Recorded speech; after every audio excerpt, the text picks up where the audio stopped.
Before I start this video, I'm going to tell you, you do this at your own risk. This is the dumbest thing ever.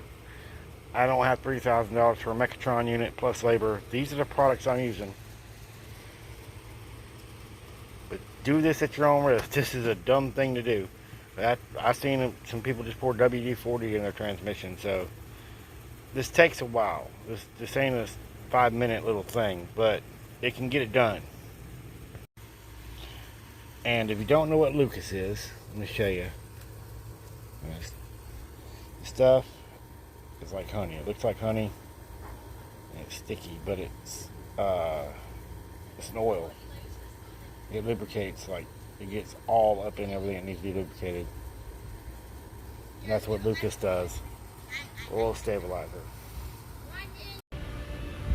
Okay, we're going to attempt to fill up some transmission fluid here. And 06 Bettle. Yeah, because I don't have the special tool to go take off the main plate under the bottom. There's a whole big bottom plate you got to take off, and you need a special tool to fill up transmission fluid. And I've been having the thing where it starts blinking when you're driving, and acts weird and jerks everywhere. And it's supposed to be the Mechatron unit, but I don't have $3,000 for the Mechatron unit plus the labor. So here's a simpler way to mess with this transmission fluid. First off, you got to remove this air hose. You're gonna have to take out the air cleaner, which is there's a bolt down there next to the battery. So you have to take the battery out first, but it's still out of hot. But anyways, then take the air cleaner hose off and disconnect this. And there's one little vacuum line on the back side. Okay, this is the piece we're trying to get to right there. That little oil cap. There's an oil filter under there for your transmission. There's two filters, one underneath and one up here.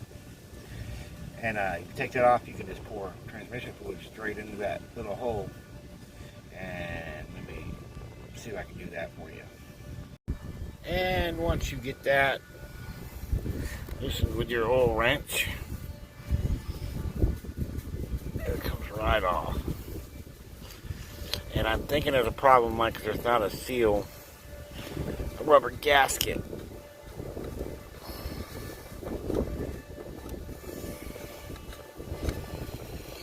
I'll show you when I get this off.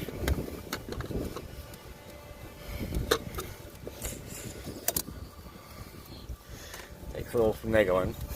I swore last time I did this it came out a lot easier. Oh, there we go. Okay. There's around the edge, there's no rubber gasket. There's supposed to be a rubber gasket around that edge. And I'm concerned about that. But then you got the little filter right there.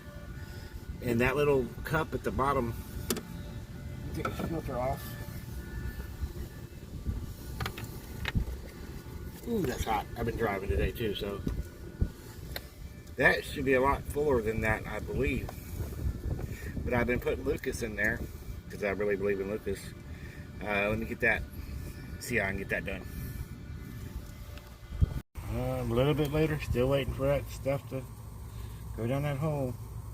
Once I start seeing a little hole in there in the middle where that filter sits on top of, I add a little bit more, a little bit more, a little bit more. It takes a while, and plus you don't know exactly how much you have in your transmission. So do this at your own risk. See, I got the Lucas in there, and I'm sitting here waiting for it to drain down that little hole. After I took off that little cap in the filter for that little filter behind the, I think that's a transmission cooler right there. And if you don't know